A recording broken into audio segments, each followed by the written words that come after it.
Po yung ating finished product ng ating niluto. Kain po kayo. Tayo po ay bumili ng manok. Ayan, nagpiprito tayo. Tapos si Mr. Yan, magluluto siya ng humba. Lalagayin muna bago luto. Haluin hanggang siya ay mag-golden brown. Dahil tayo po ay nangunguha ng sili, ilagay naman ni Mr. yung sibuyas, bawang, at yung istaranis at laurel. Maglalagay tayo ng sili. Ito kinuha natin doon sa ating kami. Wala, luto na ba?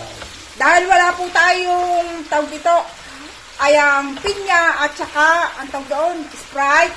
Maglalagay lang po tayo ng kaunting asukal. Lagay mo kami.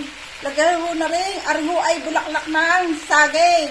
Ayun ho ay dito ay may asin, buro sa asin. Kaya hinugasan ko muna siya, binabad para siguradong. Maglalagay naman po tayo ng toyo. Ano po yung mga wala pa kong kalating tasa. Okay. Ilalagay po tayo ng asukal. Mga ilang kutsarita, mister? Apat. Apat ang kutsarita? O, isa. Depende sa inyo. Dalawa.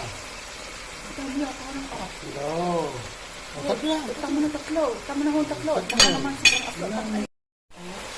Yung paano isang araw na gusto ng humba. Suka, pero huwag pong inyong hahaluin at nang hindi pumait si Mr. Yung.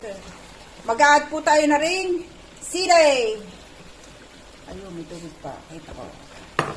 Hindi natin tanggal ang buto. Mamaya na natin tanggalan ng buto. Baka naman pero gusto ko dito, dyan ay manghang. At anghang at tamis. Ay, di ang buto sa baba. Ayan. Kasi sige, bahala ka. Ikaw naman ang recipe. Mga lutong yok. Doon tayo ng asawa ko. Yan, ito na po ang ating finished product ng ating nilutong humba. Ayan ang sarap po nito. Salamat po sa inyong panonood. God bless po, bye-bye.